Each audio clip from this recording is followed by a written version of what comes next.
যাবে দেওয়া করে দিবি তো সবার, কোনো অসুবিধা না।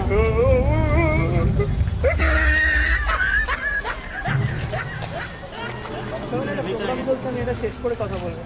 হ্যালো, সবাই 1 নম্বর ঘরে যাও, এখানে দাঁড়িয়ে না, সবাই চলে যাও, ঘরে চলে যাও। নির্জাম যেমন তেমন দুধের ভিতর হাত দেওয়ান্ন যায়। শ্রাবন্তীর কথা বলতেছিলাম।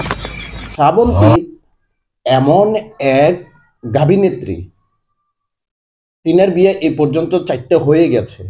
4টা হওয়ার পরে সে বলতেছে, ওই দিন বলতেছে যে আমার বেশি বিয়ে নিয়ে, 3টা 4টে বিয়ে নিয়ে যারা কথা বলে তাদেরকে কেয়ার করার সময় আমার নাই।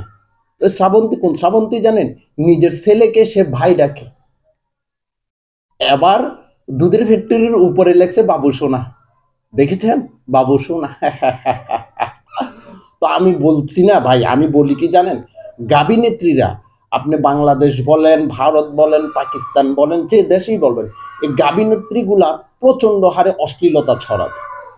এই গাভিনেত্রীগুলার মান সম্মান বলতে কিছু নাই। তো শ্রাবন্তীর কথা আর কি আর বলবো, সে অলরেডি 4টে বিয়ে হয়ে গেছে, 4টে স্বামী শেষ, এখন আবার নতুন করে কাউকে না কাউকে খাবে। কথা বুঝেন নাই? তো এদের চরিত্রটাই এই টাইপের। এরা এক পুরুষে কখনো সন্তুষ্ট থাকতে পারবে না, এবং এরা ছেলেকে ভাই ডাকবে। তবে এরা বলতে শুধু এর মধ্যেই এটা হয়েছে, আর কোনো গাভিনেত্রী বা কোনো অভিনেত্রীর মধ্যে এটা হয় নাই। শ্রাবন্তী এমন একজন বেডি, সে তার ছেলেকে ভাই ডাকতে স্বাচ্ছন্দ্যবোধ মনে করে এবং ডাকেও ভাই। তো এই ধরনের নিকৃষ্টতম গাভিনেত্রীগুলা আবার কিছু কিছু নিকৃষ্টতম আবলদোচা পাবলিকের আবার কি আইডল।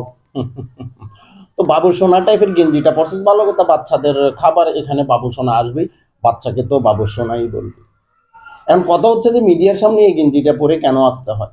তার মানে হচ্ছে যে কে নজর না পড়লেও যাতে নজর পড়ে। এমনিতে তো মনে করেন পুরুষের নজর ওইখানে যাবে, দুধের ফ্যাক্টরিতে যাবে, কিন্তু কথা হচ্ছে যে বাবু সোনা দেওয়া লেখার পরে আরো একটু বেশি যাবে।